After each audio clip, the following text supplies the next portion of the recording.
Welcome to the Gaming Coop, the best space to talk about games for one whole year. Let's introduce today's players. Player 1, you better hold on tight, Spider Monkey. It's Walsh. Spider Monkey. Player 2. Player 2, give him to me. Oh, it's Gabe. I have no idea what that is, and it makes me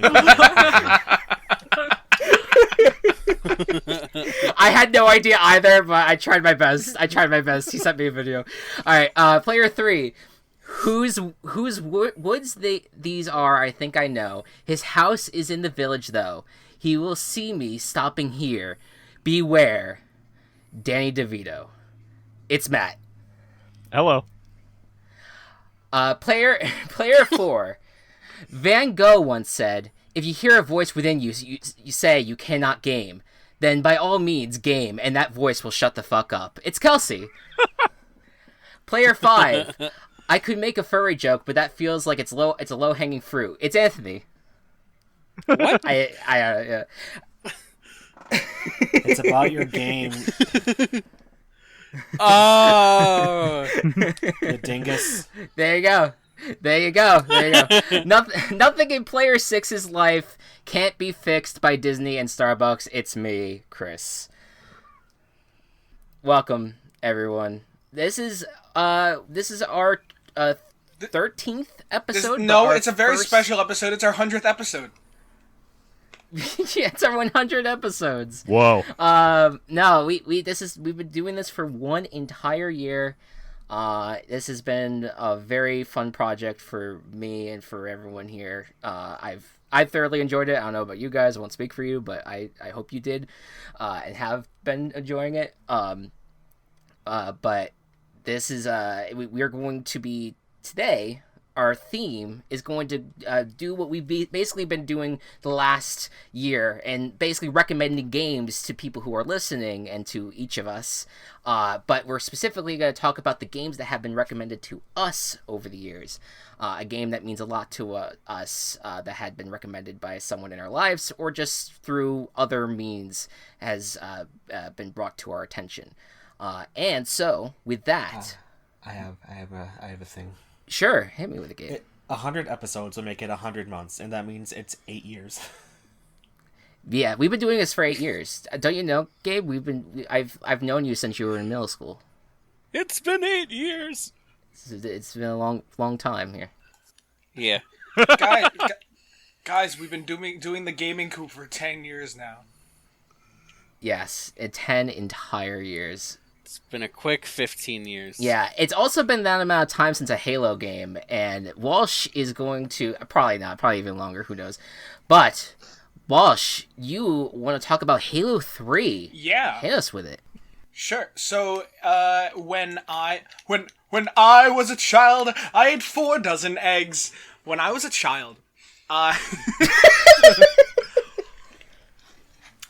remember going over a friend's house, and, you sit down and you play whatever goddamn video game they got. And they had Halo 3. And Halo 3 felt very special in terms of when you are working cooperative through the campaign, because it wasn't just, oh, you're a clone of the first guy. You're an alien dude, and you're the alien dude that helps Master Chief through the levels. And it felt very different and really cool, and I think that opened my entire mind to the world of Halo. If you sat me down and held a gun to my head and asked me to tell you the plot of Halo, I wouldn't make it. I would not make it. But I can tell you that it was incredibly fun, especially as a child looking for something to play, and I think that was one of the biggest reasons that as a kid, one of my first consoles for myself was the Xbox 360. I mean, we had the Wii, but we kind of played that as a family. The Xbox 360 was more like my console. And I was able to play that, and that even led to Halo Reach, and I can't tell you how many hours were spent coming home in middle school, sitting in my basement during the summer, just playing Halo online with friends and just or playing, co-op with other people. And I think for me it was just something really special. Yeah, my experience with Halo is nothing. But I remember the days of middle school and maybe early high school where the debate was always Call of Duty versus Halo, which now that I'm older, people are like, why is that the comparison that you had? But I'm like, I think it's because they're both first person shooters and they had very unique multiplayer campaigns that people really enjoyed. I think. Oh, go ahead. Walsh. Well, I was gonna say I think just because they were two of like the biggest, games at that point, and I think I agree. First person shooters. And I mean, I even had like whatever Call of Duty was out at the time, and I had a few of those. But I think Halo felt very different and special because, and despite not knowing and remembering very much of the story or the history of the world, you can, you could pull up an asset or a design from Halo, and I could recognize it in an instant. It was something that was very iconic for its time, and was probably one of the biggest reasons that Xbox was able to really hold their own as an Xbox exclusive. Damn right. Absolutely. Yeah, I think too, like everything kind of depends on Halo for them, because even now after they've like acquired the amount of studios they have, like people are like, well, if Halo Infinite sucks, Xbox is going down the drain like this generation. And it's just like, I don't know. I feel like there's a lot of good games coming to Xbox generally for that not to happen, but people, that's how much of a high regard the Halo series has been for, or that people hold Halo to that high of degree that like it's gonna hold together a console generation. Yeah, it's iconic. Master Chief as a character is iconic, even though, as far as I understand, he doesn't have any discernible character traits, but but I'm also speaking out of complete like not knowing much from it. Well, anyone here you know what his suit does to him, right? I fear. I don't think now's the time for that, Matt. Yeah, he probably. I can't say it out loud because the door is open, but yeah, the suit protects him. We all know that. Yep. And the suit. Wasn't the story that the suit jerks him off? Yeah, that was. That's what Matt was referencing. Okay, I just want I remember that meme now. Matt, okay. I don't think it's the time for that. Huh. Did anyone else here play Halo? I did with my brother when I was little, but Okay. That was about it. How about you, Anthony? So I have a fun little Halo story. My high school piloted this program where the incoming freshman, which was my class, leased these laptops from the school, and the goal was for us to use them to like better learn in the digital age, quote unquote. But within the first few months, somebody cracked a mobile version of Halo Combat Evolved and distributed it to everybody. Fuck yeah. And what we would do is we would play it in class, and we would either whisper the server IP address, or we'd start a shared OneNote notebook, and then we would all join into the LAN server and play during class. It was one of the best memories I have of gaming in high school. That's God, I'm sure your parents are thrilled that they paid for your private Catholic school education for that. Oh, they never knew. Until now it's on recording. Oops. Hi, Mom. Anthony's parents are our biggest listeners. Yeah. Our viewership is gonna just tank thanks to this. No, that is fun because I know exactly what you're talking about, Anthony. I took a Java programming class back in high school, and I mean I'm sure it happened not in a necessarily computer class, but that people like distributed Minecraft to everyone on their computers, so everyone was playing Minecraft at one point or another, which is probably part of the reason why computer classes ended up being structured where the screens had to face the teacher at all times. That's how that whole orientation worked out.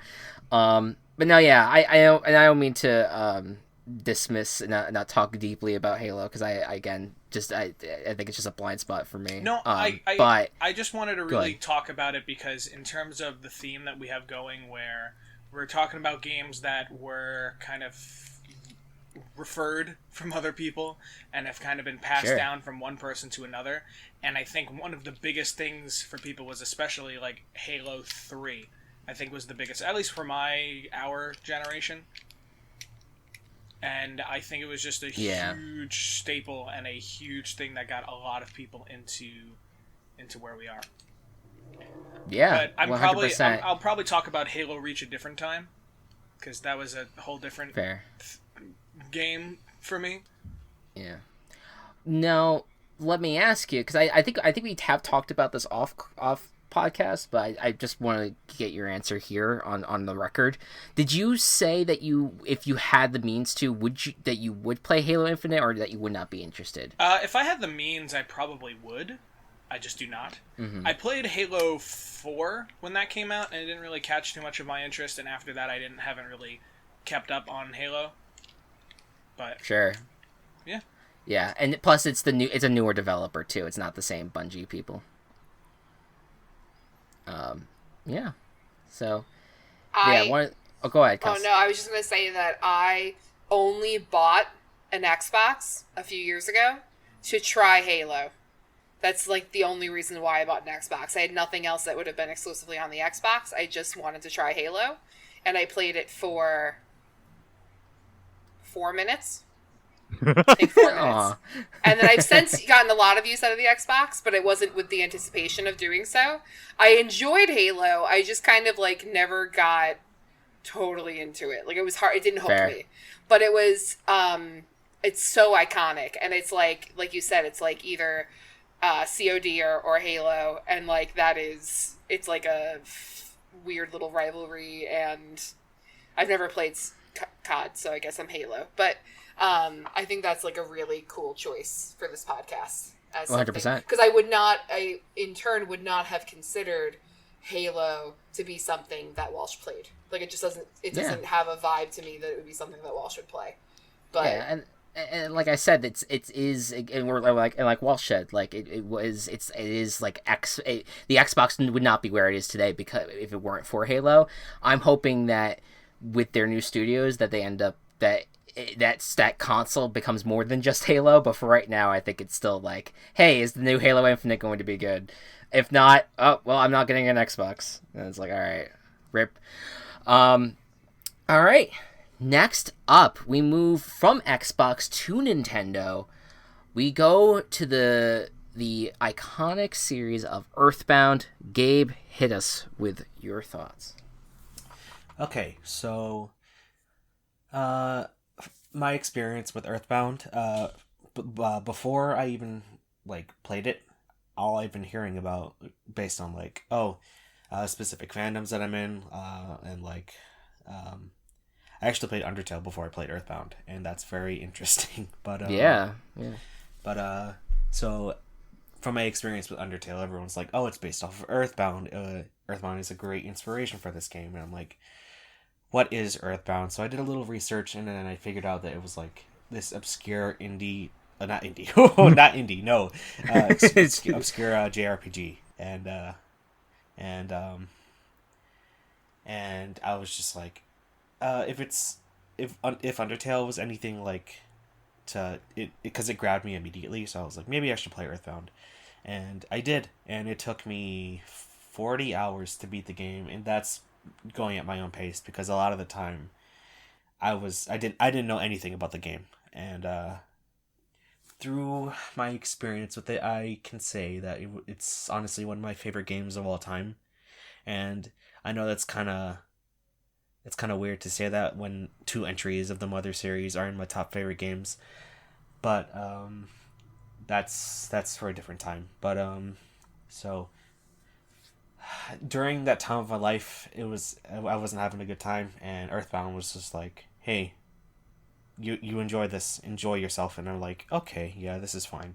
Yeah. And it was one of the things I was like, hey, you should like, not to get too heavy, but like you should like live your life to the fullest and keep going. And I'm just like, yeah, that makes sense. So it wasn't Earthbound's entirety that helped me through that specific time, but it was one of the factors that was like that opened my eyes. I was like, hey, stop it.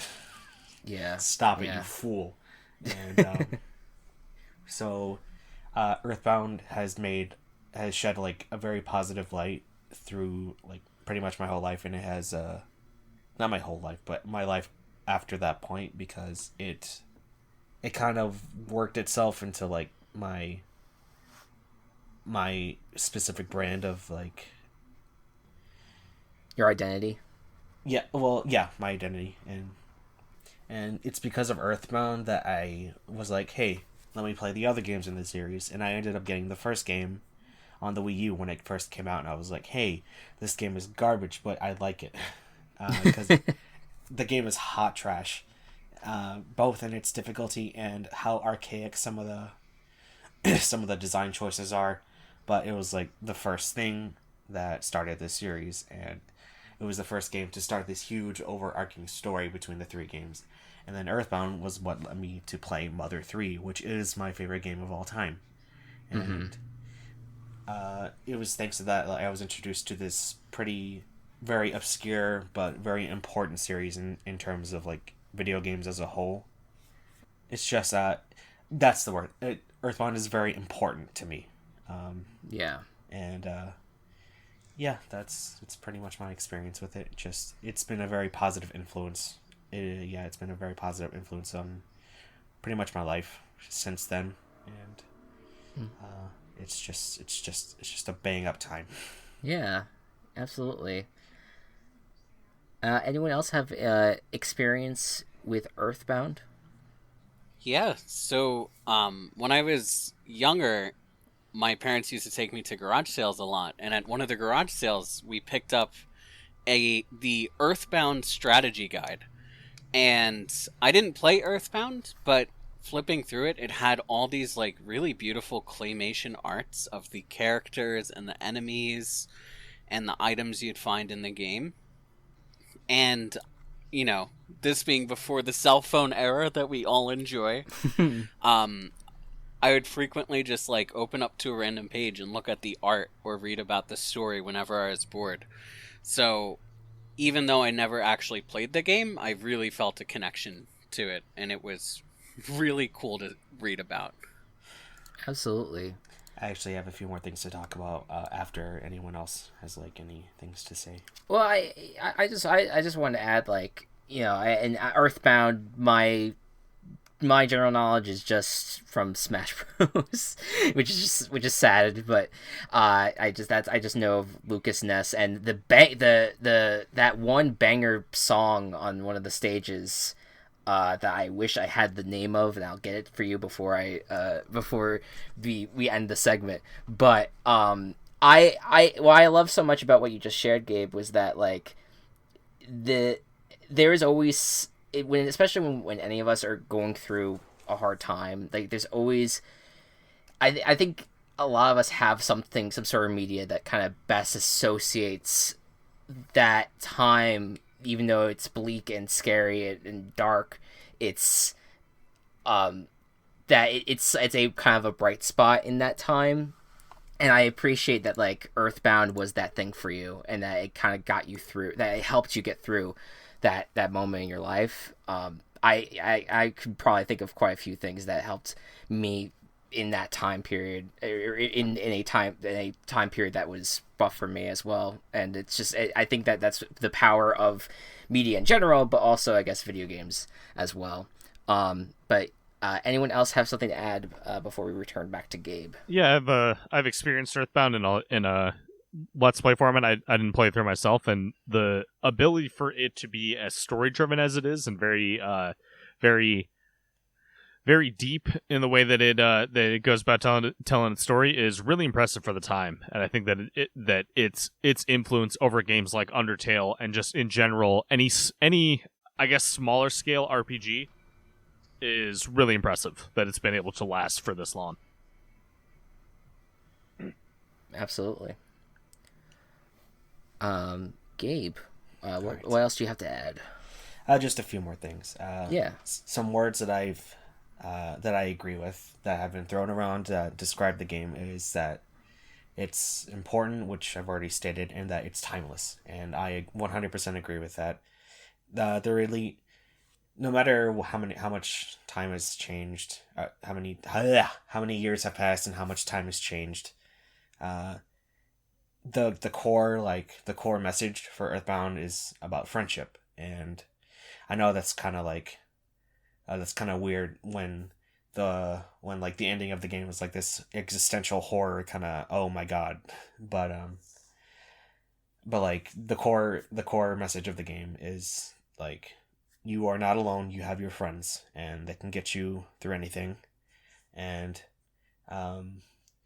like another part of that message is that your friends can come from the most unlikely of places. And in the game's case, Ness, which is the player character, his friends come from around the world, and they're the ones who help him get to the game's end. And that also stuck with me. I was like, oh yeah, I have friends from around the world too. And it was one of those things that really stuck with me. Another thing, this I won't get into too deep with this. It's just the unfortunate circumstances that led to Earthbound not being a very successful game. While Earthbound, or the Mother series in general, was very successful in Japan, in America, Earthbound was done so dirty because of the lack of like common sense for advertising to be like good.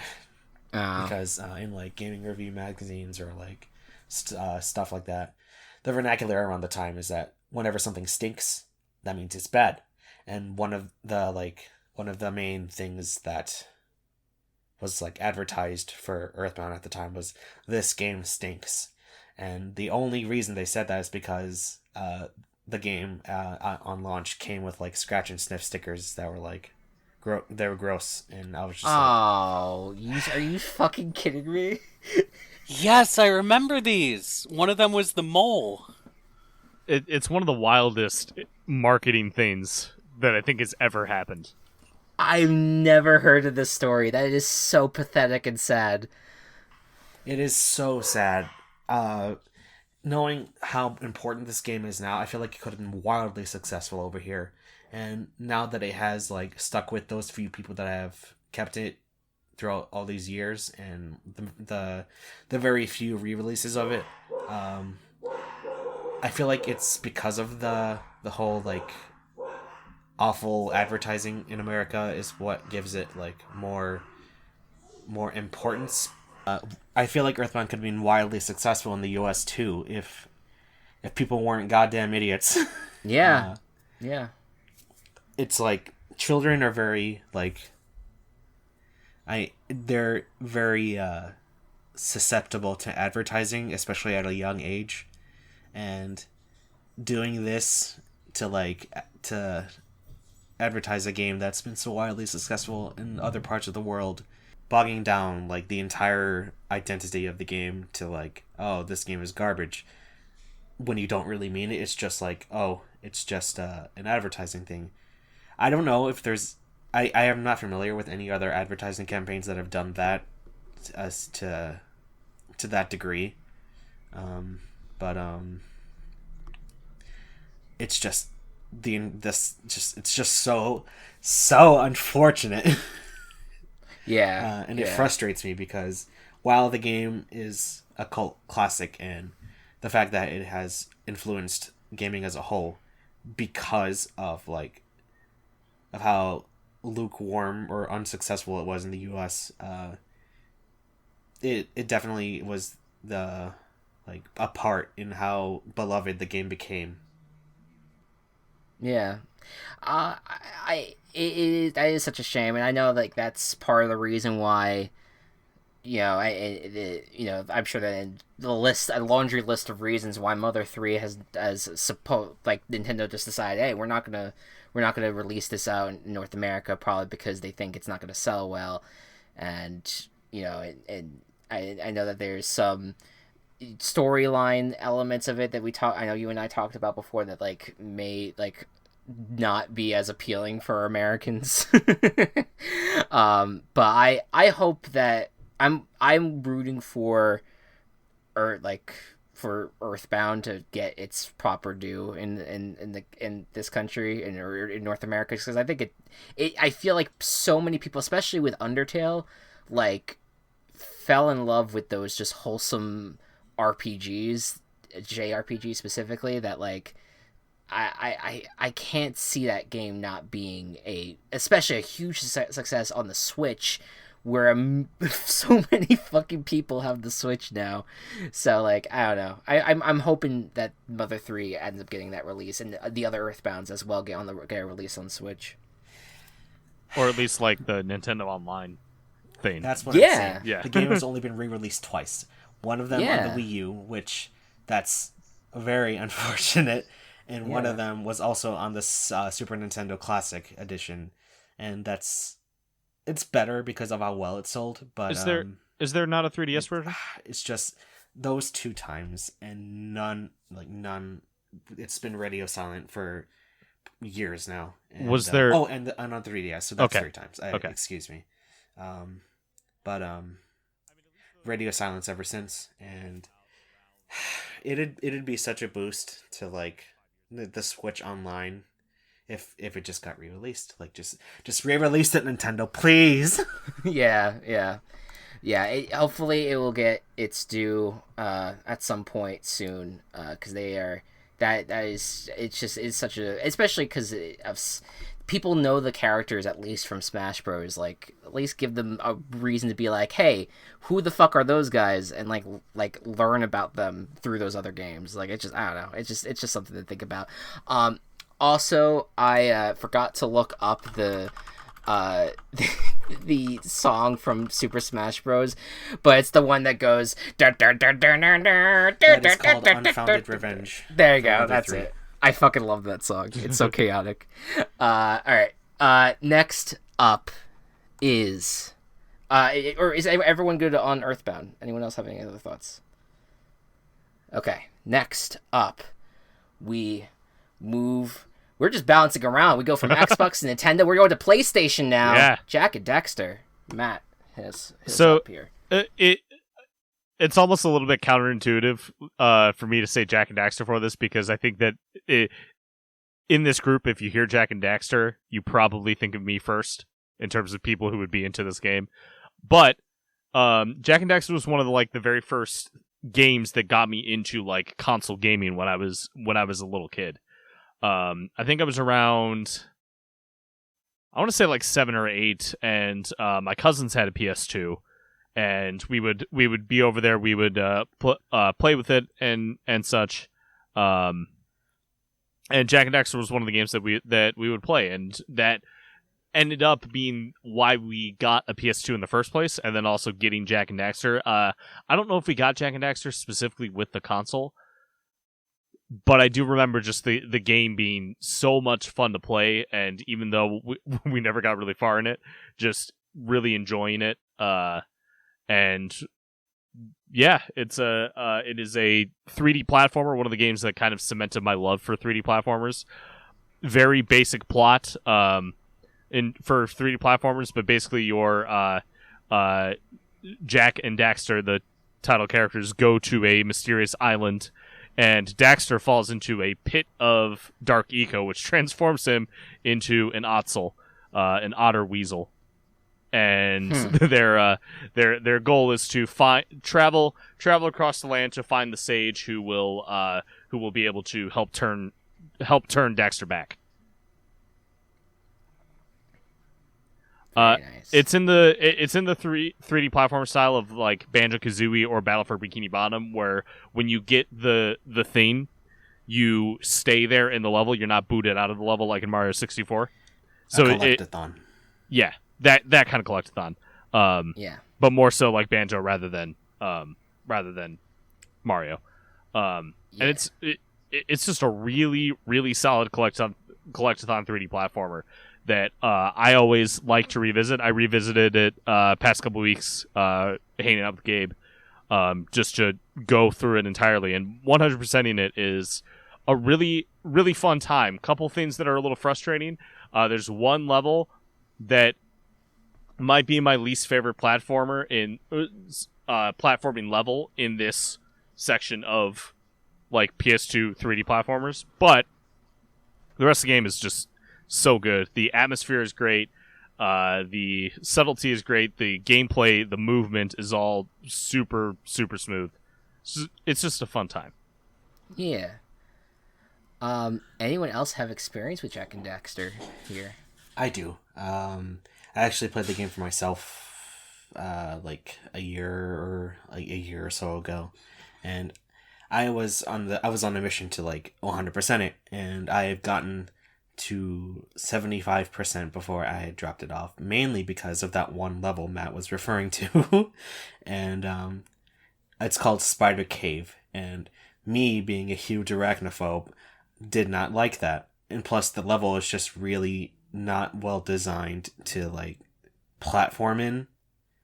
So it was an awful time, and I kind of dropped the game after that, and I haven't really touched it since. But I did watch Matt play through it again these past couple weeks, and it was a grand time being able to see what I missed.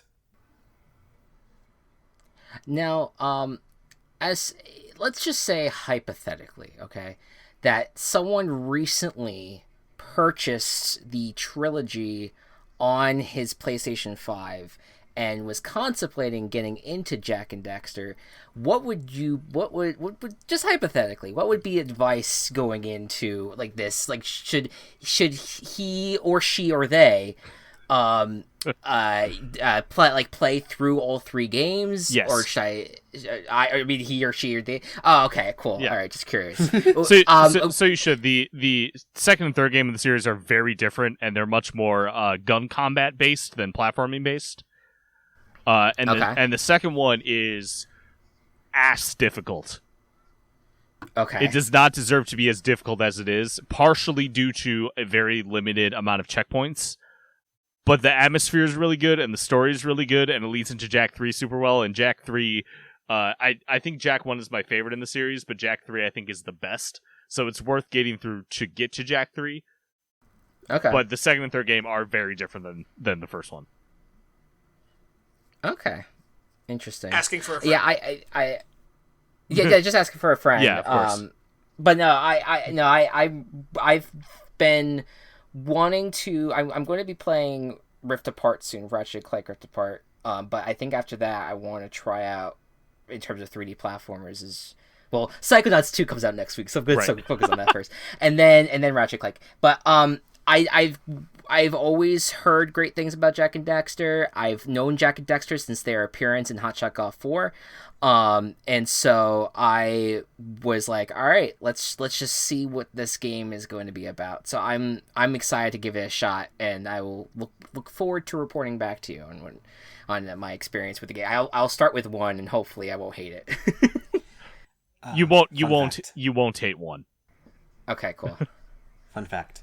My first introduction to Jak and Daxter was actually playing as Jak in Ratchet Deadlocked. There you go. There you go. Perfect. Anyone else have thoughts on Jak and Daxter? Okay. I'd contribute, but I've actually never heard of it. I know nothing besides what has just been discussed. Just think of it like it's on the same level. Maybe not at the same level as Ratchet. Yeah, but like close. Very very comparable. Hey, Yeah. hey, Kelsey. So if you look at the album art that we're speaking from right now, it's actually one of the eggs from the album art is from the game. Yeah. Okay, but like, It's called an orb in the game. That is Makes true. no fucking sense. It is called a precursor orb. It is an egg. There you go. But yeah, no, it's basically it's a platforming mascot from PlayStation of old.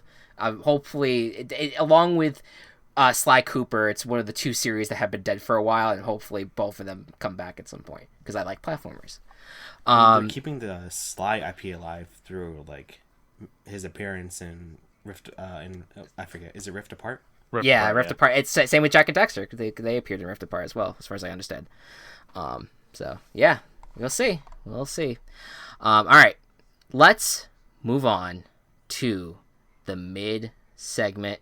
Walsh, carry us into this. Hello.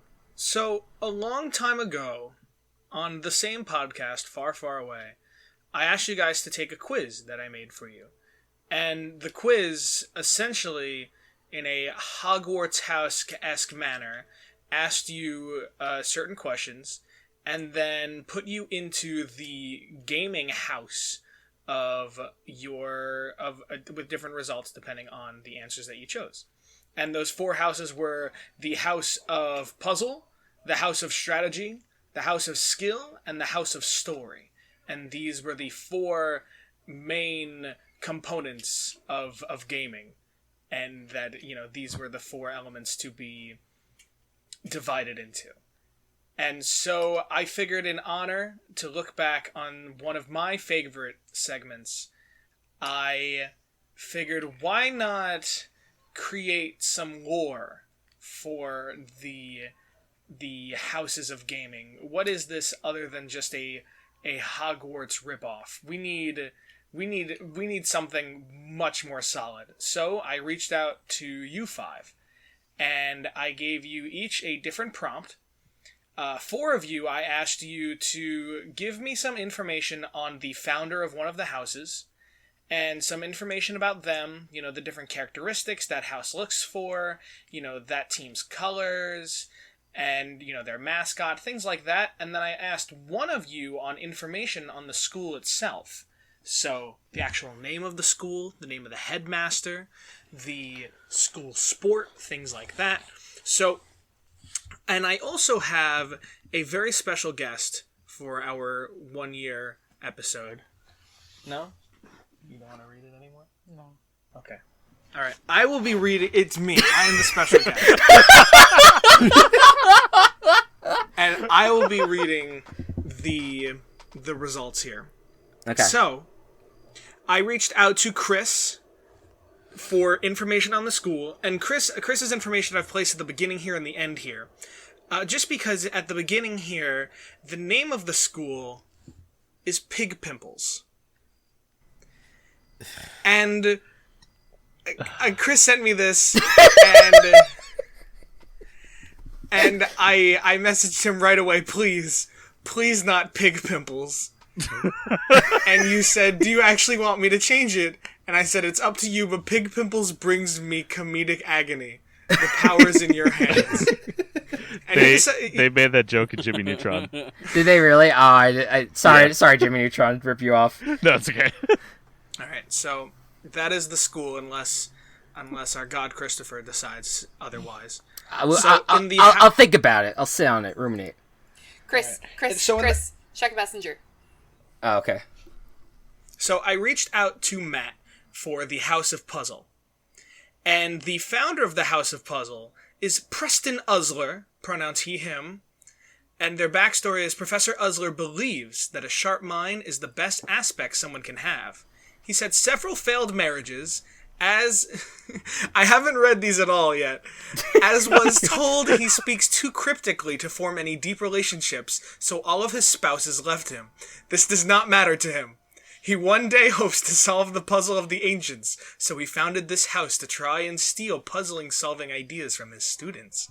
Ooh. Some secrets? No one knows about the puzzle of the ancients. He refuses to let anyone else know, lest they steal the power that comes from it. It all seems to involve moving gold rods and redirecting lava and treasure to the right places. God...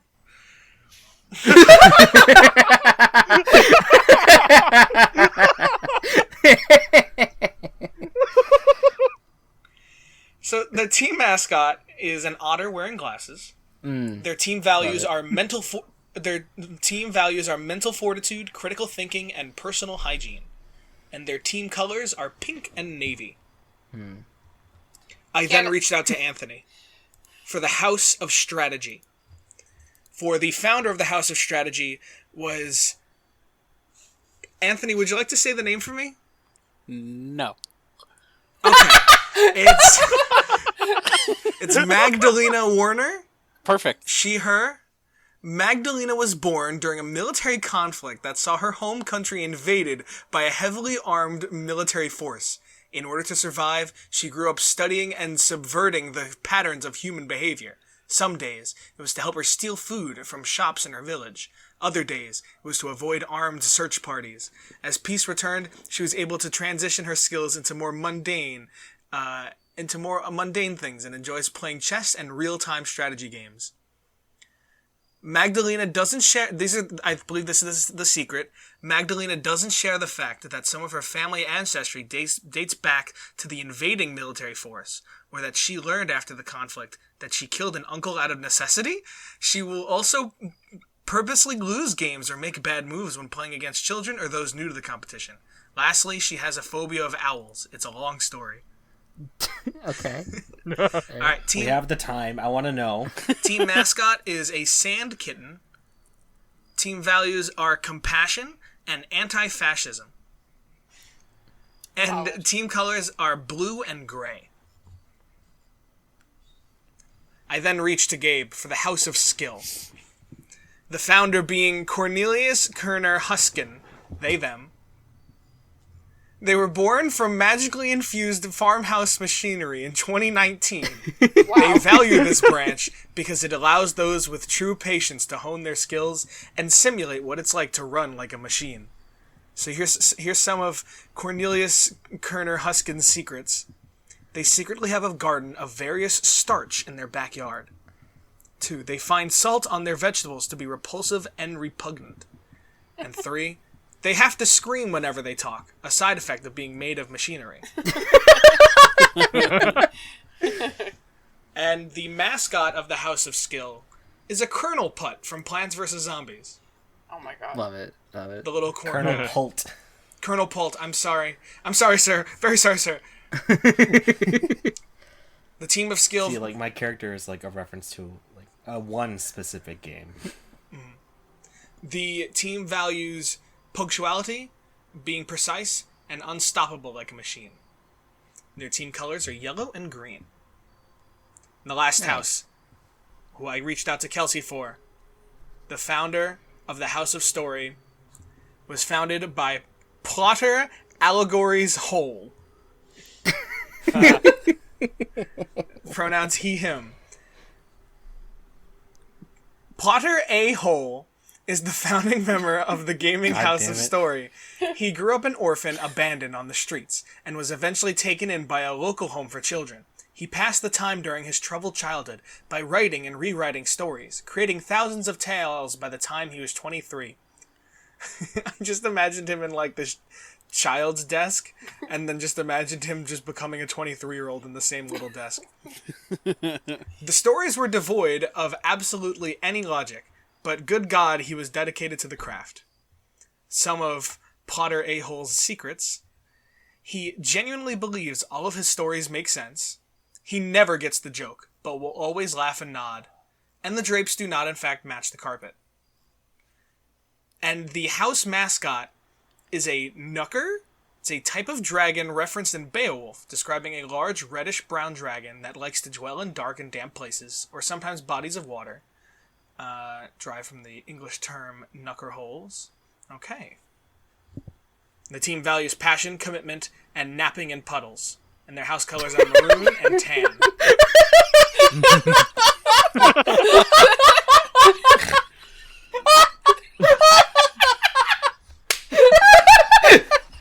Oh my goodness. I broke Chris! I win!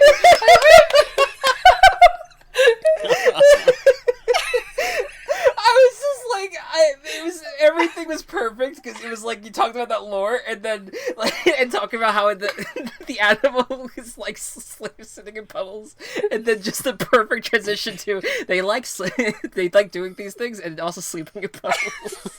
I don't know why, it just got me.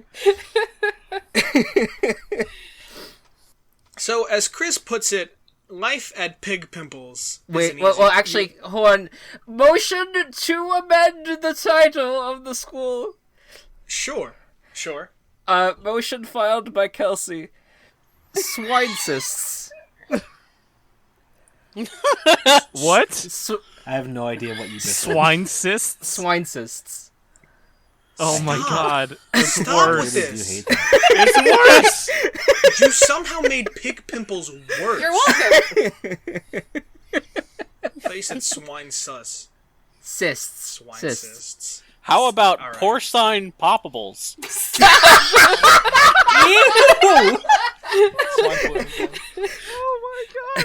That's enough of that.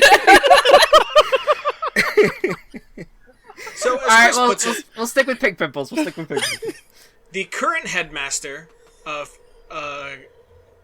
currently Pig Pimples is Asgore Dreamer. Pronouns he, God. Oh my him. god. No relation. You're targeting me. I was trying to think Albus Dumbledore, and I thought AD. And I was just like Asgore Dreamer. that was that route. Go on. The big school sport / big competition he puts is, of course, esports. Some of the classes offered are Pressing Buttons 101, The Science of Kojima, and How to Do That One Crazy Shortcut on Rainbow Road in Mario Kart Wii. I asked, what is daily life at the school like? Chris reports, in the morning, students gather in the school cafeteria to have nacho cheese Doritos for breakfast. They then go through their class schedule, which only lasts for 4 hours. The rest of the day is spent playing a game of their choice that they must report on the following day. And some of the secrets and dangers that lay beneath / around the school. The incels of Pig Pimple's past still loom around the school. God. The chance of diversity sucks, and why doesn't that Lombax have big boobs still can be heard to this day. What is going on? So, Chris. What is happening? what? This is the gaming school. You know, this is unfortunately the world that the world that's of gaming. It's the world you created. You had choices. How did they die at the school? Someone had to take out the incels. I mean, Whoa. They never left their rooms. They were never seen again. Wow. And yes, so welcome to the School of Pig Pimples. I'll attach the link to the quiz again, in the, underneath the podcast. And now, not only will you guys know what house you're in, but what to expect while you're in school there. Huh. My teacher's name, my teacher is a reference to Farming Simulator 2019. that's perfect. It's wonderful. I think Matt got me with like the ancient puzzle. With the, Yeah, that was great. That was good. Gold and water, gold rods. Oh my god. I just want to say, for the record, we all deserve each other. We all That's so deserve each sweet. other. And however which way you want to interpret that, we deserve it. All of it. All right. Well, it was late at night, and I which is normal time for me, but like was getting a little sleepy. I was like, oh shit, I have to write this up, and wrote that thing up, and I was extremely proud of it. For Hey. whatever reason, I was proud of it. You should be. Wow. But yes, we move forward, and we will, hope to welcome you to the Pig Pimples School of Gaming, in the future. What was it? What was the cysts? Swine cysts. cysts. I'm Swine sorry. cysts. I think that's brilliant. Just saying. It is. Although But porcine poppables, I didn't know that porcine was a word. So That makes me sick. All right, let's move on. I can't believe I have to fucking follow this, but let's move on. Yeah, well, I was gonna say, speaking of brilliant, we are moving on to the brilliant BitLife. Okay, so Kelsey. This game, I was torn between two games to talk about, but I decided I wanted to talk about the other one probably more in depth at another time. I am talking about my game that was recommended to me is BitLife Life Simulator, but is most often just referred to as BitLife. And it was recommended to me by one of my best friends, and I didn't think I was going to like it nearly as much as I did. I am now obsessed, and I'm going to tell you a little bit about it. So, BitLife came out in late 2018, quarter 4. Actually, no, it's a lie. End of quarter 3. And how many months are in a year? It's a mobile life simulator game. The developer is Candy Writer LLC. I have no idea if they do anything else. I'm just going to talk about BitLife. So the game is kind of, they refer to it as being set up in like a text menu, kind of, in that you like open up the app, you start a new life, and you start from infancy and you work your way through adulthood. You can make decisions along the way for your character. When you're an infant, you don't have a ton of autonomy.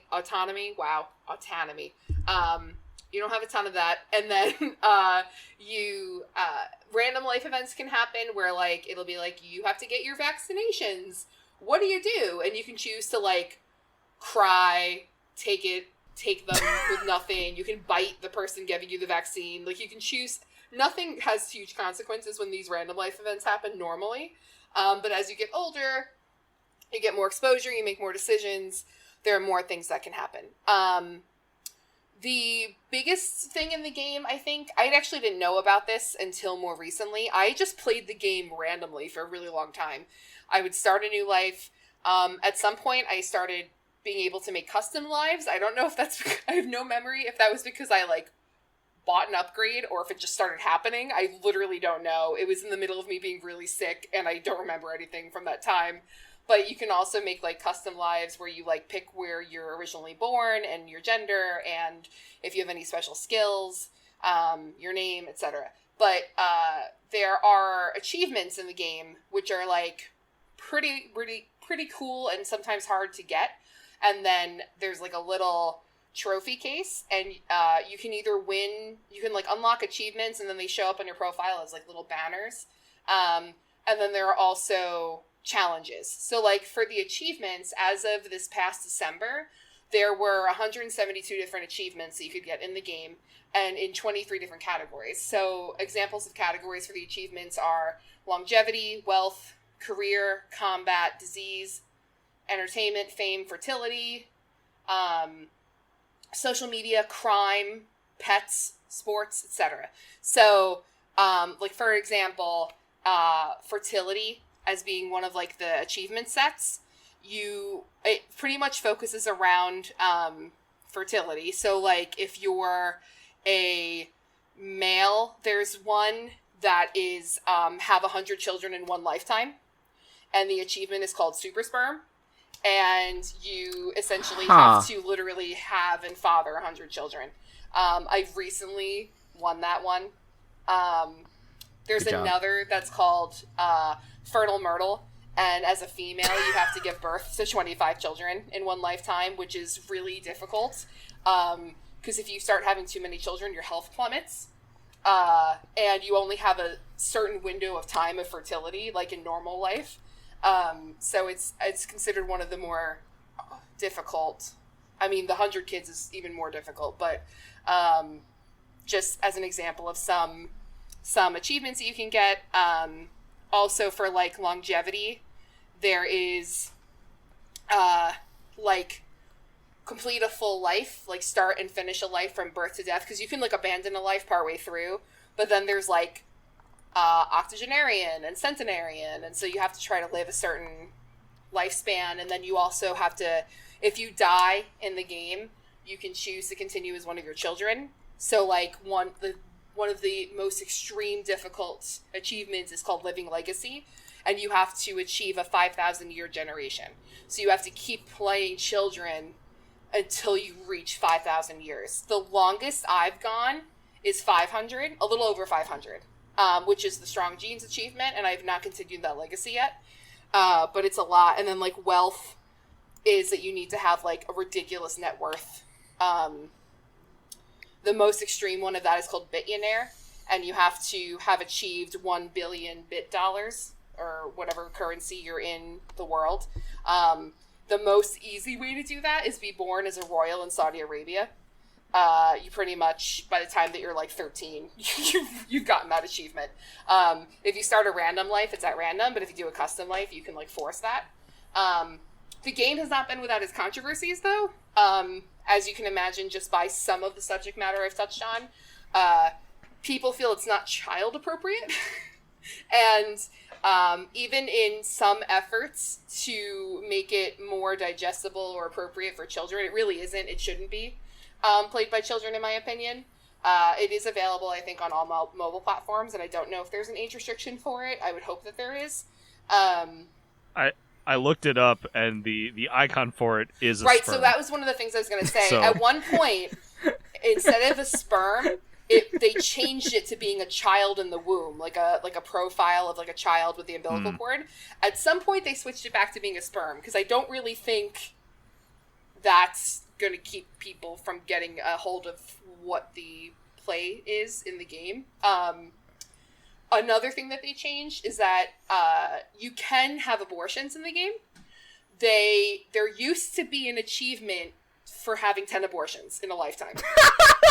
They have removed that achievement, and the option is no longer to abort. You either get to keep the baby or don't keep the baby. So, like, Holy fucking shit! You can still have an abortion, but they've, like, removed the like, it's no longer like, yay, you've aborted 10 times. Like, they've removed that option.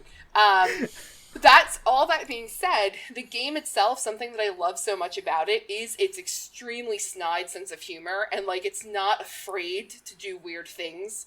Another thing that they had to change in the game is like you could assault somebody. Like you could, so okay, hold on. So you come up to, I don't know who just made that noise, but it was like that was really me. It was that like was me. it sounded like somebody opened a vacuum. Yeah, that was me. That was me. Right there. Like in the game, if you're in like middle school and somebody's bullying you, you can choose to fight them. So I'm not sure, because I never had these options. I must have played after the update, but I guess it used to be like you can choose to assault this person, and now it's like you can choose to crumple their chin or whatever. Like you have options of how exactly you want to fight people. But they're kind of like silly. They're like, you can kick his ribs, but it's not like you can assault this person. Yeah. I usually stomp the neck. Yeah, you can stomp the neck. Yeah, so Skylar, that's Skylar's voice. Jesus. And Skylar's who recommended me the game, and that doesn't really need an explanation. And then just kidding. So I don't know. Yeah, it's hard for me to like describe the style of the game, because it's to me it's extremely chill. Like I'll literally play it before bed, and that's probably why I don't sleep well, but the the format is essentially that you make the character, and then you just keep hitting, like, you just keep progressing either in 6-month or 1 year spans of time, and then random events can happen, and you can make choices, and you pretty much just try to accomplish whatever goal it is that you're trying to accomplish. Currently, so I mentioned challenges before. So every once in a while they issue challenges, and they're only for a limited amount of time, and you have to try to complete them. And if you complete them, you win a customizable item. Not that you can customize the item, but that you can use it to customize any character that you play. And it's usually like a wearable, so it's like a hat or a pair of glasses. But like as an example, the other day, one was like an Arnold Schwarzenegger challenge, where it wasn't called that. I forget exactly what it was called, but it was like Terminator. You had to, I think it might have been called the Terminator Challenge, but it was essentially like you had to be born a male in Austria, become a bodybuilder, move to the US, become a movie star, and like one or two other things. Become a governor. Yeah. I don't remember if it. I don't think it went into the. I don't remember if it went into the political career or not. But I didn't complete that one. But then like the other day, it was like the deadbeat dad challenge, and it was like, become a father, become an alcoholic, abandon your children, have more kids, abandon those guys, and like never be employed a day in your life. You can never have a job. And then I didn't complete that one either. I'm currently working on the WAP challenge. And the WAP challenge is be born a female in New York, become a stripper, become a famous rapper, have 2+ double platinum singles, and bathe 5+ cats. And in that order. Huh. So it's at least 5 wet ass pussies. Is that Cardi B or? It's supposed to be Cardi B. Like it's a reference to her life. So I'm up to the fact where I need to have 2+ double platinum singles. That's my current, and then I have to bathe 5 cats. So, yeah. One of those seems much easier than the other. It does, except I had to end up. So if you screw up, you can go back in time. You can use a time warp. There are some things that you can purchase in game. Time warp is one of them. It costs 99 cents every time you want to turn back your life. And then you can choose to turn back in 5-year increments. But you have to pay 99 cents each time. So I don't do it very often. But I screwed up because I did it out of order. I forgot that you have to do it in order. And I tried bathing my cats too early. And then in order to have 5 of them, because I didn't have a lot of money, I was living in a small place. So I can only have as many as 3 cats. So I gave one of my cats back to the shelter, and then I could no longer adopt cats from the shelter because they were pissed. Oh, no. And so I was like, fuck. So I realized it too late, and then I time warped like 15 years, and I started over. But I'm doing okay right now. Good. You're on your 4th So cat. I don't know. It's absolutely not for the faint of heart. It's bizarre, and it goes places, and it has a sick sense of humor. But I find that it's like super chill because I can just pick it up, play a couple of years, and then put it back down. And then I can switch between lives. Like I can save a life that I'm currently in progress of and like start a new one if I want to do something specific. There's a lot of different ways to make money. And one that I did, the first challenge I ever finished was called what was it called? Sorry. It was based off of a mafia movie. I think it was The Godfather, right? It wasn't called the Godfather Challenge. It was another mafia movie. Goodfellas? Yes, it was Goodfellas. So it was the Goodfellas Challenge. So it was like you had to be born a male in New York, join the Italian mafia, work your way up to underboss, kill like 5 fellow people off like fellow gang members or whatever. And then I forget exactly how the challenge ended, but I finished it. But in order to do that, in order to even be considered to become a part of mafia family, you have to commit crimes. So in the game, you can do your entire life. You can just be a criminal. But like the kinds of criminal activity you can do is bank robbery, burglary, grand theft auto, hitman. You can hire a hitman. Mischief, murder, pickpocket, porch pirate, shoplift, or train robbery. My favorite feature in the game is the train robbery feature. Because when you click on the train robbery feature, you get to pick whichever train line you want to go to, and then you have to pick the time of day that you want to rob the train.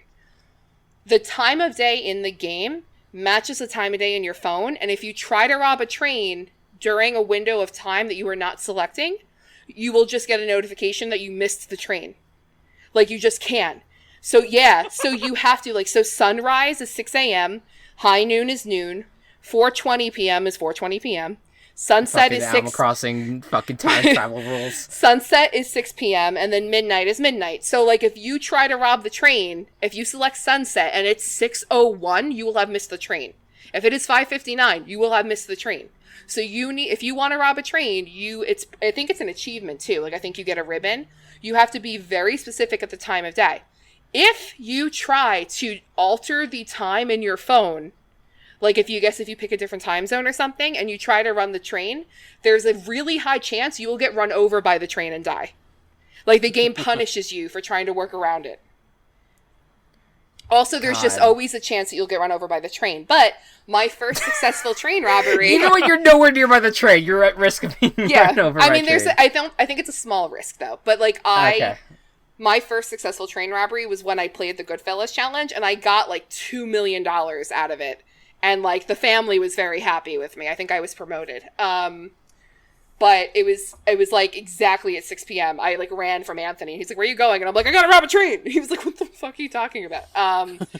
And so yeah, it's like I don't want to keep harping on it, but it's silly, and it's very chill, and it's very funny, and you get into weird scenarios, and it's just I don't think that I've been playing this game for a couple of years, or at least a full year, and I don't even think that I have come across all the different little bullshit that you can do in the game, and like all the ways to make money and have a family, and I started real estate flipping. That's how I make my money.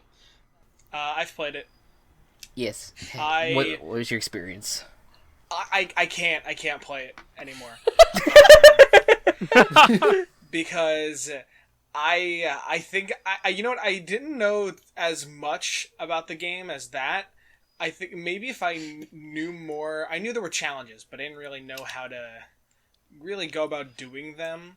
Maybe if I knew more about them, I would give it more of a chance. But more of my experience is like, I am an infant, and then the choice anxiety hits, and I'm like, what do I do? I can do anything. What do I do? Yeah, and I like it is I am just like, I don't know what to do, and I guess that's kind of the fun of it. And then, you know, you explore one thing and then you explore the next, but I think I can also feel myself like, oh, this will just eat away my hours, huh? Yeah. I've yet to really bite it and really have fun and explore it. I sit comfortably between that and the like existential horror of what do I do with my life. Yeah, Kelsey has recommended this to me many times. I'm not much of a mobile gamer. I haven't. Sometimes I pull up an app that I don't know, someone would send me a request to like go back and forth with them on, and I would do that. Sometimes I would like pull up an app and like spend like a minute or two in it, but just usually it's not my type of thing. But boy, I know you have told me about BitLife many times, because you've told me about the Mafia thing specifically. I'm looking at the images of this game, and I was not expecting this. Like, it's not like there's no like gruesome images. It's all just text based. But I didn't realize, for some reason in my mind, I'm thinking this is all like actual like worlds being built and like actually walking around. Like it's all a text based game, which I think is very fascinating. It's almost like you're playing a tabletop role play game, with like choices that you have to make as your character. Or even like a text adventure kind of game. Like a very old text adventure that you'd have to type in your choices and things like that. Right. Yeah, I'm definitely intrigued, and I may now check it out. But wow, I mean, that just the amount of just, hey, 10 abortions for an achievement, like that, just things like that. Well, you can't do that anymore. No, I know, but I just think it's very, I think it's very funny that how edgy this game is overall. Like, I respect it. I respect it a lot. I'll say something real quick. Hello. So, before I played BitLife, I played a different game called InstaLife, which was basically the same thing, but it was before BitLife. And it was much worse. and since then you've turned to the BitLife, and it's great. It's much better. Well, InstaLife was really only available for the Galaxy. Okay. Which is what I have. Mm-hmm. And I had a few friends end up watching me play a lot of it. And then they downloaded BitLife. And so I did too, because they said it's the same thing, but better. And they were right. And then InstaLife got beat out by BitLife. There you go. Yeah, I think that they may have acquired InstaLife, I think, but I'm not sure. Yeah. Yeah, that is it. I feel like we've been on a journey today. with that bit. It is incredibly in depth. Yeah, it is. Yeah. That's what scares me the most. Yeah. No, I agree with you. It like goes places where you're like, wait, like I wouldn't have anticipated some of the shit that I've come across, and I'm like, oh my god, Yeah, they went it's very. there. I'm like, yeah.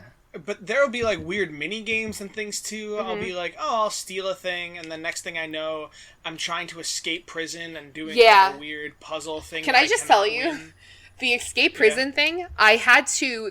People have every single map on YouTube, and when I was doing the Godfather one or whatever the fuck it was, the Goodfellas, is that what you called it? I got put in jail so much that I relied on looking up the YouTube and like stopping it every 3 seconds to copy the moves in order to get out of prison. So like there is a way. Like each puzzle has an answer, but it's so fucky wucky. It's so fucky wucky, and it's meant to be really hard to do. Well, yeah, it's supposed to be simulating breaking out of prison. Right, exactly. Yeah. Yeah, but the whole game seems very daunting, but can I just tell you what my favorite achievement is, and then we can move on? Sure. So there are certain achievements that have to do with animals specifically. So there's like rescue an animal, a lion tamer is rescue a lion, and you have to keep it as a pet, whatever. But there's one that requires you to yell at a leopard, and the achievement title is Deaf Leopard. And that's my favorite one. I haven't done it yet, because I have to encounter and rescue a leopard and then yell at it. Just go to the exotic pet dealer. I haven't done that yet. We have now learned that there is an exotic pet dealer in BitLife. Mm-hmm. Wow. All right. Well, is it free on iOS? Yes. All right. So for people who want to take on this game, I think that there's like experience. you can do like a no ads or like an upgrade thing for like a few bucks, but I think beyond that it's essentially free. Yeah. Y'all, whoever downloads it because of this episode, hashtag the Gaming Coop. Send us your experiences, please. Yeah, tag us and let us know. Yeah, tag us, please, at the Gaming Coop. All right, or even just at Team Chaos Productions. I would love to see you guys get into. Team Chaos Pods. There you go. All right, we move back to PlayStation, and we go to a shooter that I was introduced to only a few days ago when we were discussing our topics or our games for this exact episode. It's called Fur Fighters Viggo's Revenge. Anthony, what the fuck? Yeah, what the fuck is right. So, when I was 7 years old, I was in Target with my parents, and we were at the video games case, and I had my eye on a game that I wanted my dad to get me, and he looked at the case for Fur Fighters, and he's like, this game looks really cool, you should get it. So I was like, alright. And for those listening at home, it is a teddy bear whose head is ripped open, he has bloodshot eyes, and he's holding you at gunpoint. And holy crap, this game is freaking amazing.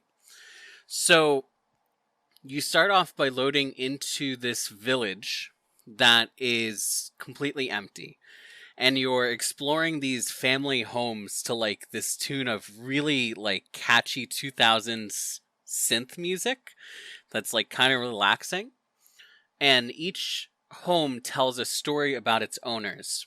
Like, the dragon's home has, like, this hoard of, like, gold and gemstones, and the cat's home has, like, this giant walk-in closet that I legitimately got lost in, and it's because they're fashion designers.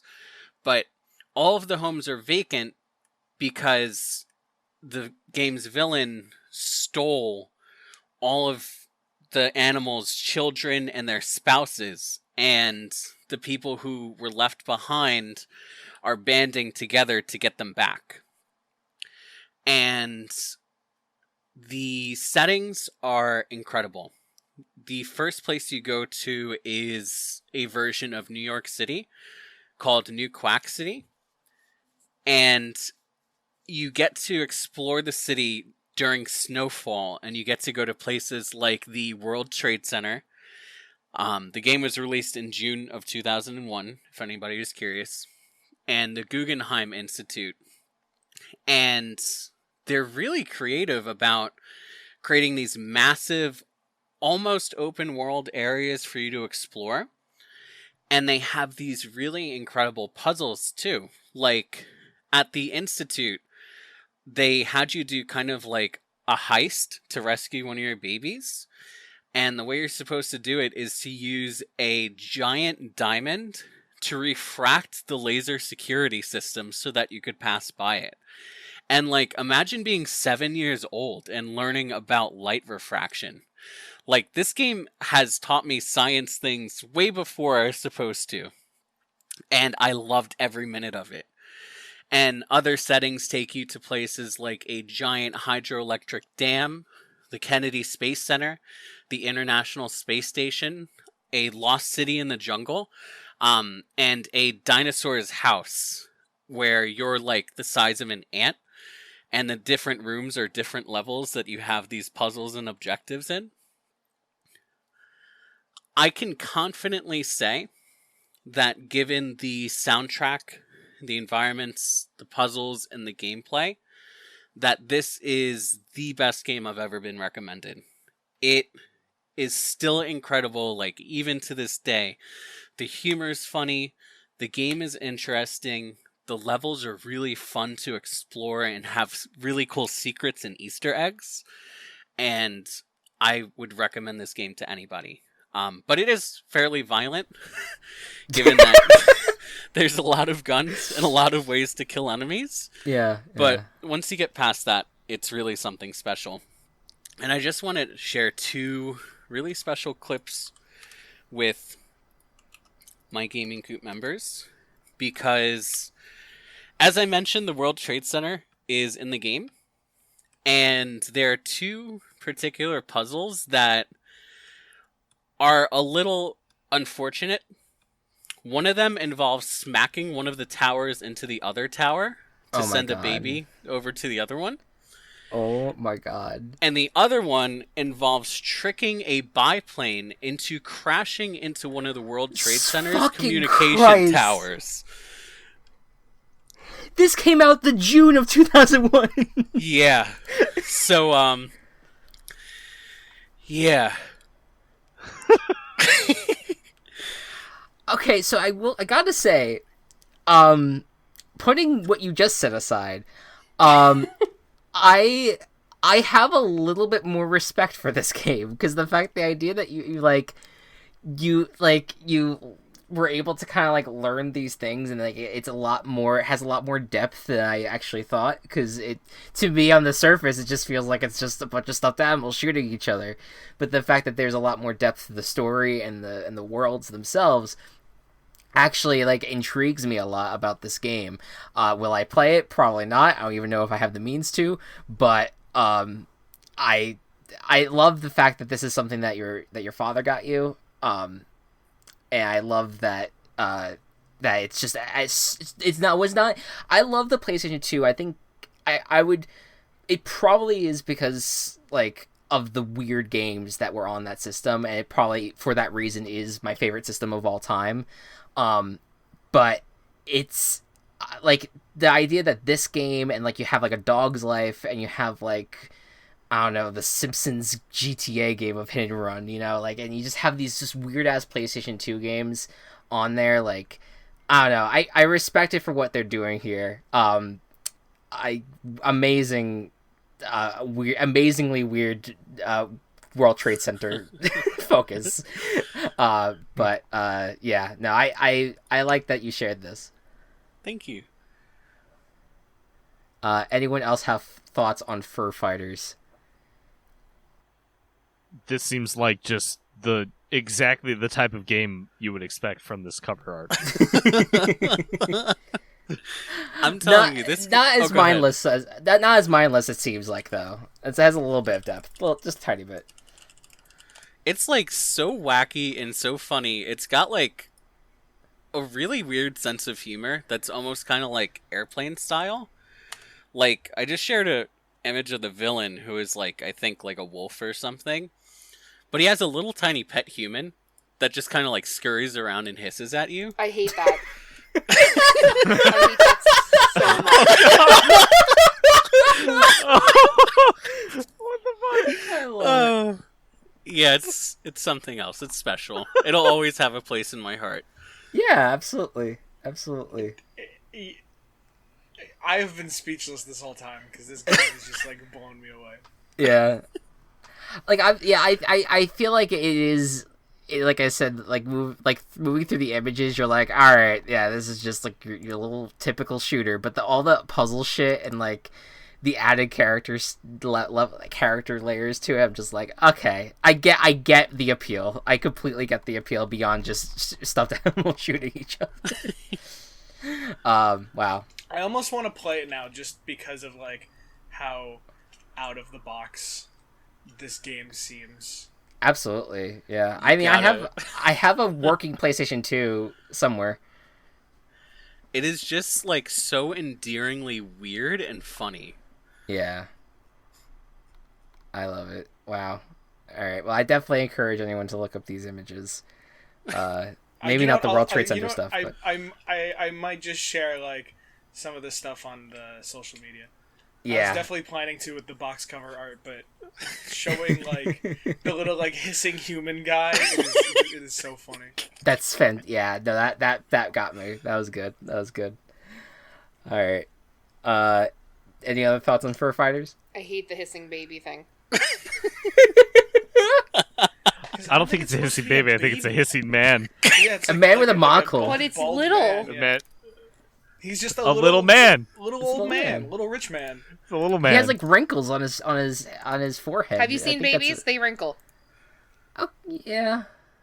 It's fine. I guess. It's fine. It's probably a human man, but for my sake, so I can sleep tonight, it's a baby with a monocle. Okay. Sounds Why good. does that make it better? I feel like that makes I don't know. I feel don't like know. a little baby hissing Listen, at me. You know, my therapist isn't back until the 31st. I'm trying. I think I don't know which one would cause more nightmares. I see a little old man on all fours hiss at me and then scurry away, or I see a baby on all fours hiss at me and then scurry away. I think an old man would be worse, because at least a baby's supposed to be on all fours. Wait, is it supposed to hiss? But the old man can actually like process the thought and can actually like know Walsh. they are hissing. Walsh. Yes? Walsh. The baby is just doing this out of instinct. Walsh, I think that we need to continue this argument off call. I think that we should let Chris talk about Minecraft. No, it's okay. I'm enjoying this, but we'll cut that off for now. But You know what? Wait. It's going to be a poll now. Put it on Twitter. Okay. Is it worse to have a baby with a monocle crawling off ours and hiss at you, or an old man in the same scenario hiss at you? I hope I Would can you remember rather that. fight one man baby or one baby man? Right, exactly. One full-size man or 100 baby-size babies. 100 baby-sized babies. Then you get an achievement in BitLife. Right, exactly. Would you rather fight one man-sized man or 100 baby-sized babies? Although that is a good question. Would you rather fight one man-sized baby or like... God, all right. Minecraft. Yeah. Minecraft? Thank you. Speaking Yeah. of man babies, So yeah, man babies, yeah. So we go back to 2011, where when we first started this podcast, when we 10 years started this particular episode, so I was just learning about YouTube basically for the first time in 2011, and like watching Let's Plays for the first time in 2011. And I started by watching a guy by the name of Red Panda Gamer, who was doing 365 days of Animal Crossing. And so I was watching that series, but suddenly in his alongside that series, he was also starting to upload Minecraft videos. And I had no fucking idea what the hell Minecraft was. And I was looking at it, and he was playing with friends, and it intrigued me enough where I was like, okay, maybe I'll get it. And so I'll do what any 14-year-old would do and ask his parents to get get it for him for Christmas. And I believe that was the case. And so on Christmas morning, that was the first time I started playing Minecraft in 2011. And it was all I did for about a decade of my life was play that fucking game. It was created by Hatsune Miku in 2009. But the official release was not until November of 2011. So I kind of just like joined right when the official release came. And so I've had a lot of complicated feelings about the game now. I love the game for what it did to bring this group together. Because without Minecraft, I don't think this group would be together. And that's very sad to think about, but I think that there is a lot of truth there. I would agree with that statement. And it's that and My Sims. I mean, it's both of those games. Yeah. And I love this game for the fact that it brought people together and we had so much fun loading up custom maps and playing those custom maps, whether it was PvP or just adventure maps. We had fun building in creative mode. We would dabble in some survival mode. I went through multiple different groups of people in terms of like playing different on different private and public servers with people.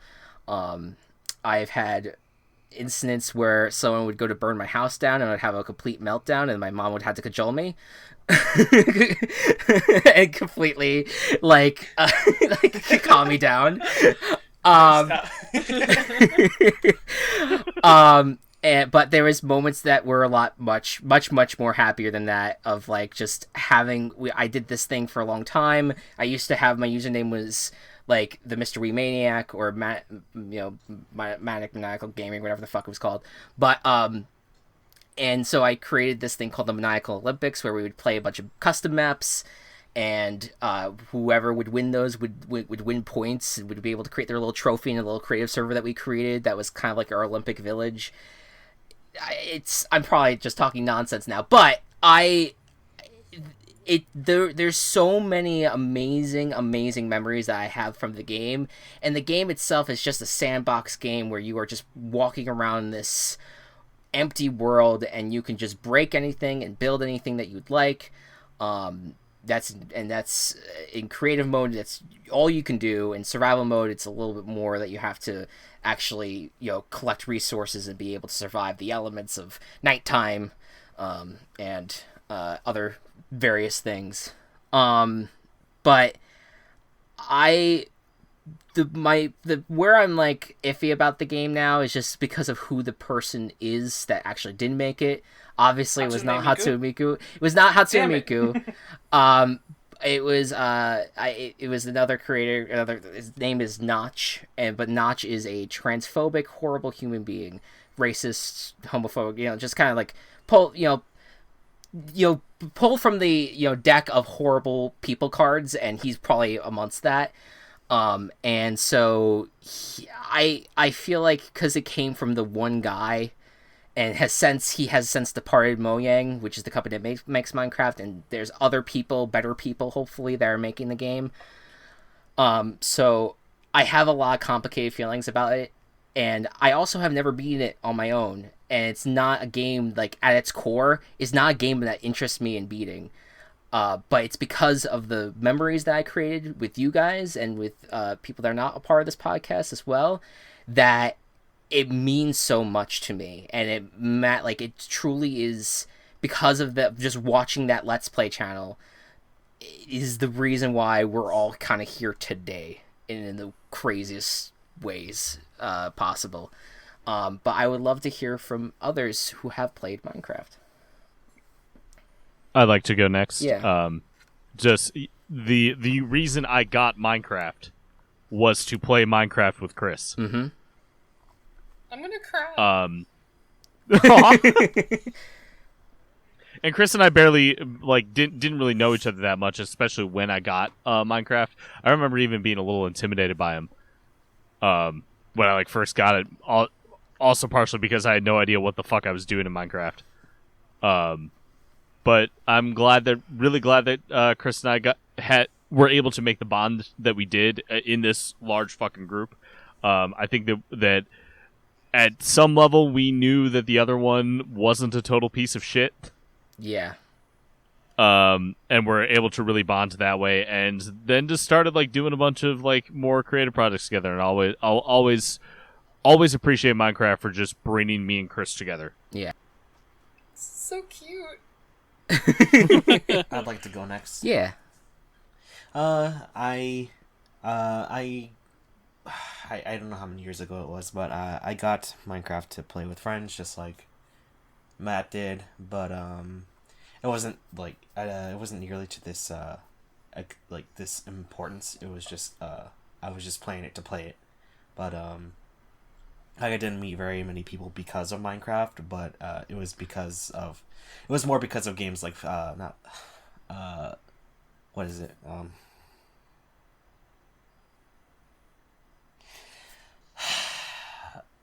Not Gang Beasts. Human Fall Flat? Human Fall Flat. It was mainly because of that I met you guys. Mm-hmm. Because I was on a call one day when Matt was hanging out with you guys. And I was at his place. And then I was just like, hey, I helped you guys solve a puzzle. Yeah. But it was more because of that. With Minecraft, it was more of like sure, I'll play with friends, but it wasn't really my go-to game. However, it greatly rose in importance because of my friends and including you guys. Like whenever we do play, I know it's not very often, but I always enjoy myself playing it, and it's great fun. Like I love all the updates that the game has gotten. I feel like it's fleshing it out much more. Like I know simplicity is in itself a good thing, but in a game that's as simple as Minecraft, I feel like more things to do is good, and to me a necessity. But yeah, it's a good game, and I recently got the Sonic DLC, and it's fucking garbage. Yeah, that's when that those DLC stuff. That's when Minecraft went corporate and got purchased by Microsoft, and they were like, "Hey, all right, we're gonna start adding skin packs to the console versions because there's no way to get skins regularly." Yeah, not even the map was good, Gabe. I mean, the maps are very wonderfully designed. Like it's so detailed, and excuse me, there are achievements that you can get which put Chow in your home base, and I love Chow, and anything that references Chow I will gladly take because Chow are very underutilized. They've only been in 2 games, but that's besides the point. All the areas that you can go through are expertly designed, and like the 3 stages is like Green Hill, Chemical Plant, and Sky Sanctuary from Sonic. Chemical Plant's from Sonic 2, and then Sky Sanctuary from Sonic 3. I'm not sure if there's any more, but they're all really cool designs, and the detail on them is amazing. It's just Minecraft is not a platformer that is meant to go fast. Yeah, no, it's not at all. Anyone else want to throw in their thoughts on Minecraft? I would love to. Yeah. There's a folder on my computer that only has Minecraft in it, and that folder is titled "Not Porn."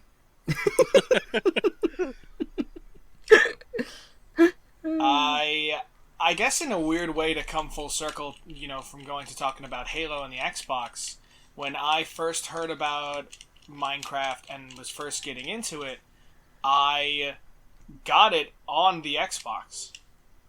And you guys were talking about how on the consoles they only had skin packs, and that really brought me back because I remember coming so close to almost maybe I did buy a couple skin packs, but yeah, a lot of it was I started on the Xbox, and there were things that I still to this day, a lot more of the more complicated things from the game I have no idea how to do because they just weren't in the Xbox version yet. Like I remember when they added like the Nether to the Xbox, And I'm sure for everybody else it was, oh, it's just the Nether. I've done that before. But to me, it was this brand new thing. It was like, oh my god, what is this? Like, the whole new world that they've added to this. But what was But yeah, it was just this whole different way of experiencing it, and then to go from that to a PC or a Mac, it's weird. It is really weird, but it is like picking up a bicycle with a different controller. It's Sure. It is. I think it's really nostalgic for a lot of people. I remember. Do you guys remember when it was like such a meme when people were like, "Which one's better, Fortnite or Minecraft?" Oh yeah, yeah. Wasn't that like last year though? That was pretty. Yeah, it was recent. like in the last few years for sure. Yeah, but I mean, how, like, I think that's just people, because, like, even just to talk about, like, how we did the Call of Duty versus Halo. Yeah. Well, it was like. Oh, go ahead, finish what you're saying. No, I was just kind of blabbering on. I don't think I really had too much left of a point, but yeah, it's definitely a game that I think has been really special to a lot of people here, and to be able to go on and be able to play with you guys and a lot of my other friends, it's been really fun to just be creative in a sandbox and get lost in it. Yeah, Minecraft was Fortnite before Fortnite, and obviously Fortnite is definitely bigger than what Minecraft ever was. Because, I mean, not that Minecraft didn't have its mainstream moments, but, like, I've never seen a game be as crazily mainstream as Fortnite was, and I think it's just purely from the collaborations that they were able to make, but... That and the accessibility, but that's a different conversation. 100%. I think that's part of it, too. And because Minecraft's fucking, like, what now? It's like $30 to purchase? $40 to purchase? I mean, that's not terrible in the grand scheme of things, but still, it's a lot compared to Fortnite, which is free. I think for me, it's I had it for a while. I was like, I think Minecraft is my favorite game of all time, but I think it's the fact that all my positive feelings about the game though are kind of because of my friends and because of the memories that we create through the game. I think that's the only reason why I still hold it in high regard. But I say that, and then I still watch people who play Minecraft all the time. There's a series called Hermitcraft that has a ton of different YouTubers that are part of it. I watch like 9 of them on like a daily basis. So like, I don't know, maybe I do like Minecraft more than I want to say, but like, I think that it's not the game itself that is great. I do think they're doing a great job, and I think it is amazing. It is fun to kind of go in, and for me, it's very relaxing to open up Minecraft and just play a peaceful world and just hang out and listen to music or listen to videos or podcasts, just to kind of like hang out and just get lost for a little bit. But I feel like what has made Minecraft great from the beginning is the people that make it great. My YouTube is what it is today because of Minecraft. YouTube is a cesspool, but Minecraft is like, that game skyrocketed the amount of people watching YouTube on a daily basis, especially the younger generation, because we were all fascinated by what people were doing in that game, because the shit that people would create in Minecraft was fucking nuts. They have people put full games in Minecraft now. Like you play like the entire Super Mario Bros, the original game, in Minecraft. It's like, how? I have no idea how redstone works. Yeah, I've seen people play Pokemon Red in Minecraft. Right? Yeah, like it's absolutely fucking wild. Or even if it's just like they set up the Game Boy, do all the redstone, and like have the game be there, or they have an entire world that you walk around first person as Pokemon Red. That's fucking wild. And so, like, hey guys, I made Minecraft in Minecraft. Right. It truly is just such an amazing. I love it as a platform. I don't completely love it as a game, and I hate where it came from. But Minecraft is always going to be a very important part of my life, and a very important and it will always be something that I will cherish forever. And it got me through high school, which at times was rough. And like talking about especially talking about games that just like really got you through the like the tough parts of living. Like that Minecraft was really like a great escape on that front. And so I really appreciate what the game did for me. But fuck Notch and all hail Hatsune Miku. I never played Minecraft, but my absolute favorite thing that references Minecraft is the meme from Lil Nas X's Montero that somebody recreated. Do you remember it? He went through the Nether as he was descending on the pole. As descending up, yes. Yeah, it was the favorite. TikTok. Yeah. My favorite Minecraft meme is Creeper. Aw, man. Fucking yeah. That was a whole other subculture. The music videos with Captain Sparkles. Parody videos. Yes. When I first got, I guess, my first Apple product, I got my first iPod. No, I got my first iPod Touch, and the first thing that I bought and downloaded with real money was Minecraft parody songs. Yeah. And this was before I had even touched Minecraft. Like, I didn't know anything, but I was just, there is just something, like, that infatuates you with it. It is, like, oh, what is this? What is that?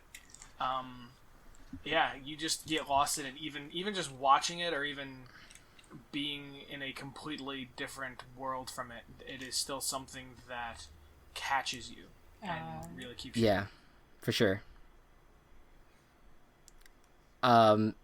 Anyone else on Minecraft? Yes. Yeah. Continuing the theme of playing Minecraft with people on machines that have other purposes.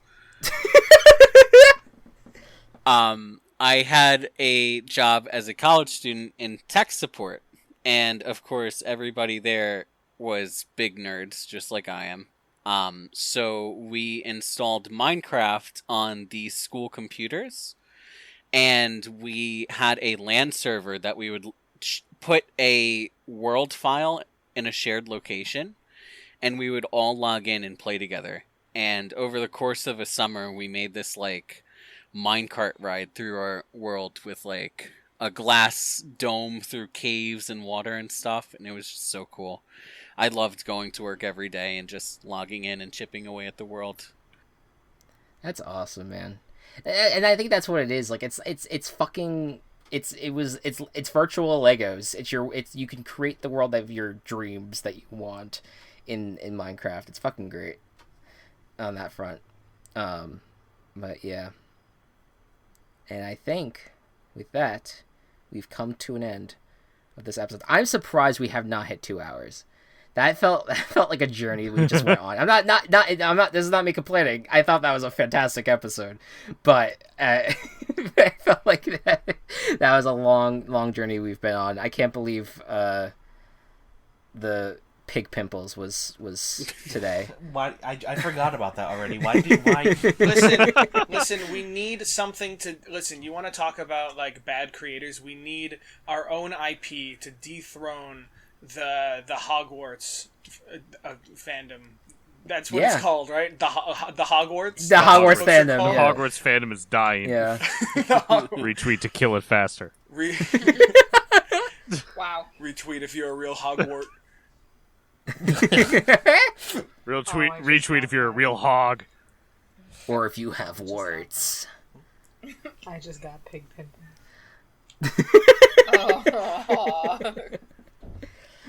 Maybe it could be literally anything that isn't like swine blemish. Yeah. Move away from me. Yeah. You know what? Tweet us #the Gaming Coop or at us along with your BitLife images. Just fucking tell us what we should call this school of gaming. Please tell us what we should call this school of gaming. Did you guys ever watch Video Game High School? No, never mind. All right, we're getting off track. No, it's okay. It's okay. Are we? Is this still the episode, or are we just? Yeah, no, we're just rambling at We're this still point. in the but- episode. Why we've been recording this podcast for 27 years. I think Kelsey suggested. What was what we discussed was the September Gaming Coop before we close out. I suggested this one. Oh, did someone brought up a September one that I thought was very good.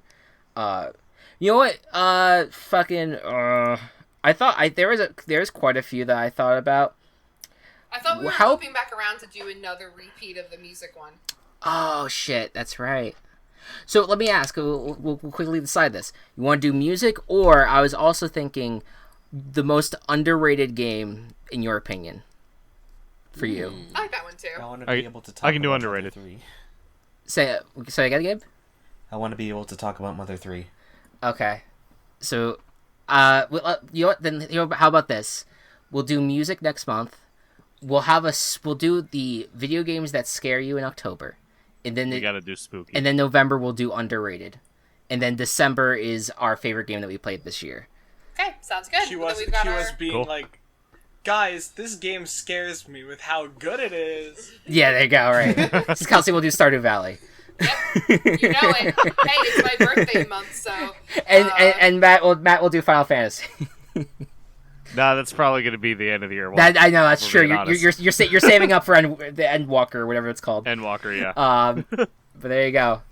Guys, thank you all so much for listening. Thank you all for 1 year of listening, and we will see you very soon. Game on. The Gaming Coop is brought to you by Team Chaos Productions. Follow us on Twitter at The Gaming Coop, or follow our other work at Team Chaos Pods.